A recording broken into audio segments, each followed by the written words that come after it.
जैसे कि हमारे बड़े भैया सुशील भैया बोले कि मैं पवन का गाना सुनता हूं, बट आप लोग वहां मत जाइएगा, ये गाना सुनता हूं जो मैं गाऊंगा। हमरा गीत के रवानी हो यह किताब के कहानी हो,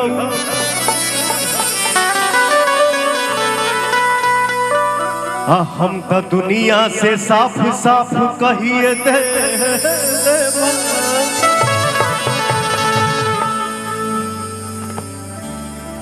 कि तू ही हमार जवानी हो।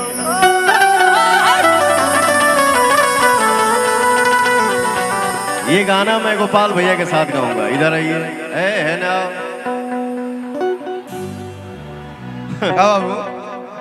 आपके साथ गाऊंगा। मैं आज कार्यक्रम करने नहीं आया हूं, मैं आज आशीर्वाद लेने आया हूं, एंजॉय करने आया हूं। बनारस बाबा के नगरी में घूमे आइल बपवनवा। जय हो जय हो। हरि सनहिया लगा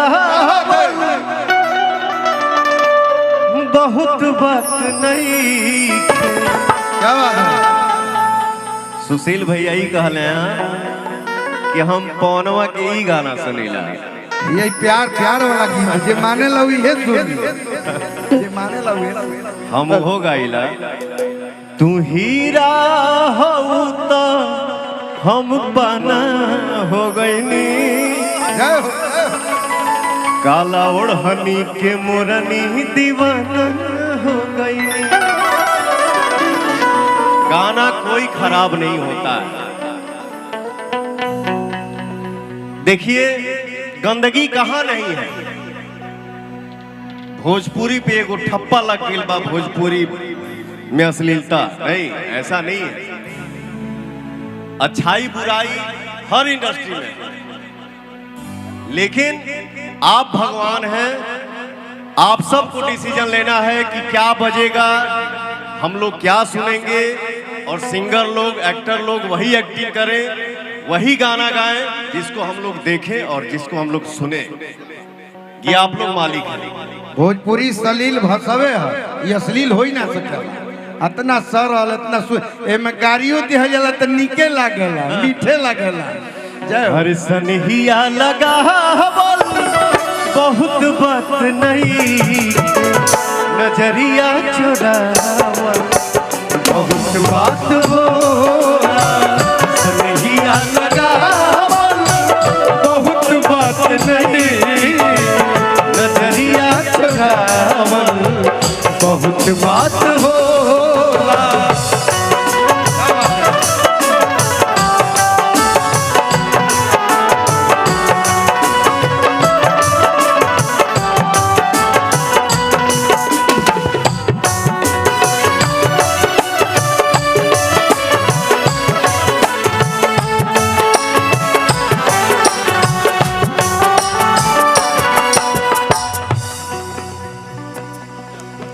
का गाना होला त ताली बाजेला। पवनवा की गाना के सुन ले बा, तनी हाथ उठा के ताली बजा दजा भैया। ऐसा ताली बजाइए कि पवन कहीं और जाए तो चर्चा करे। एगो जोश में ताली बजावा जा। देखी देखी हमके अपना हंसता जवान, पागल समान होते भइली दीवाना।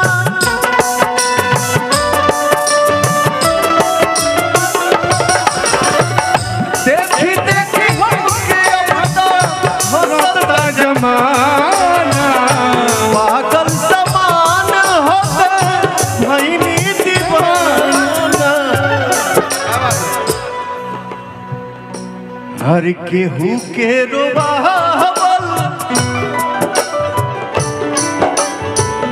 केहू के रोबावल बहुत बात नहीं। एक चीज हमसे मिस्टेक हो गई है, हमारे जितने मीडिया से भाई आए हैं, जितने हमारे यूट्यूबर भाई आए हैं, आप सभी को दिल से प्रणाम। क्योंकि क्या है क्या नहीं ये आप लोग ही बताते हैं, तो मैं माफी चाहता हूं आप सबसे। तनी उमंग में हम बह गई नहीं है। आप सभी को दिल से प्रणाम। लव यू टू रे।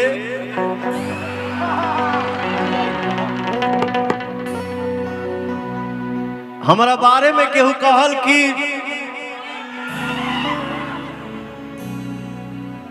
पवन सिंह जैसे कैसे बोलनी है हम भाव से कि लव यू टू रे। भैया माई के सामने जब आदमी जाला, ए माई तनी खाना दी, खाना दो जनाई की आन के हूँ माई रे भैया रे, दुगो रोटी भूख लागल बा। भैया रे, तो आपसे मैं हूं तो हम कभी अनादर कर सकते हैं।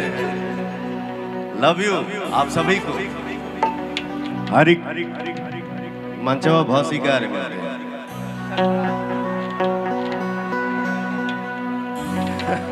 हर केहू के हंसावल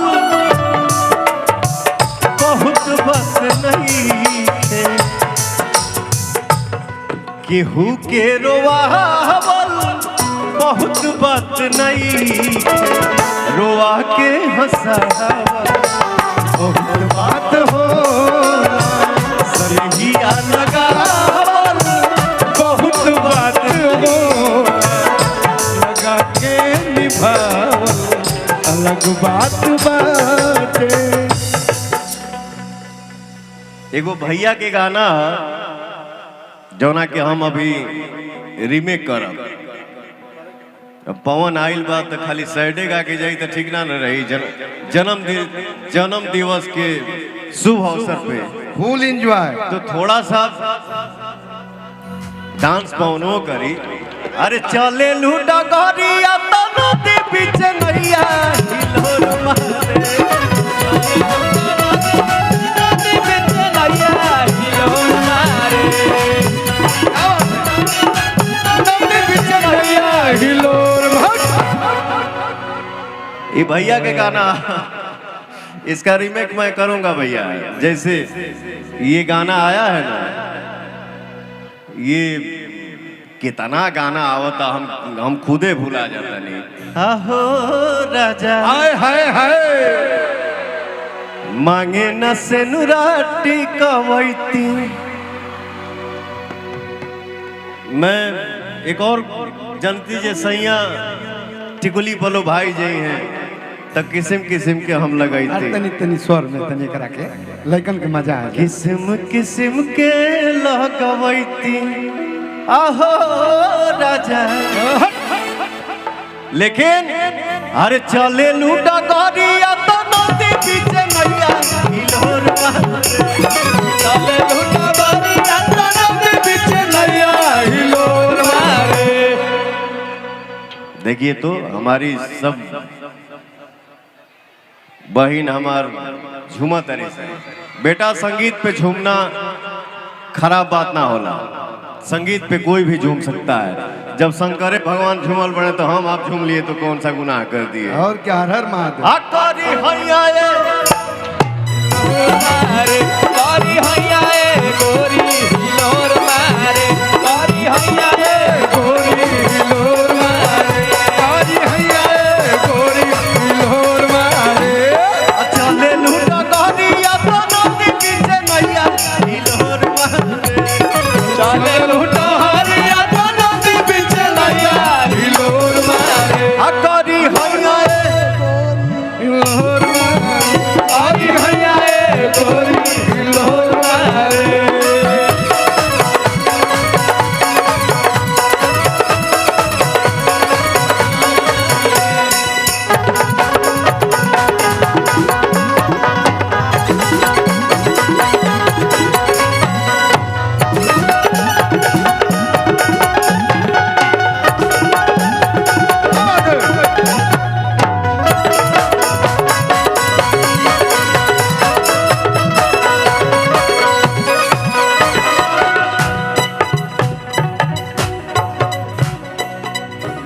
आज आप सबके आशीर्वाद से हमारी छोटी बहन सुपरस्टार है। मैं चाहूंगा शिल्पी राज जी, बेटा आप आइए। ताली हो भाई।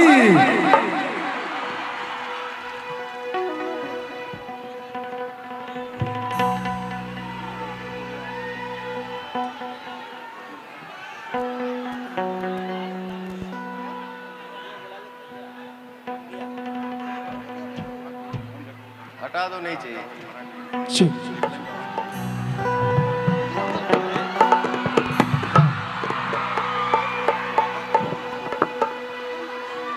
लो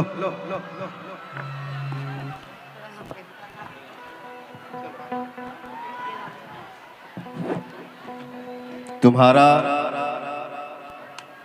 संस्कार इतना तुमको बड़ा बनाया है, बस इसको बचा के रखना बेटा, खूब आगे बढ़े।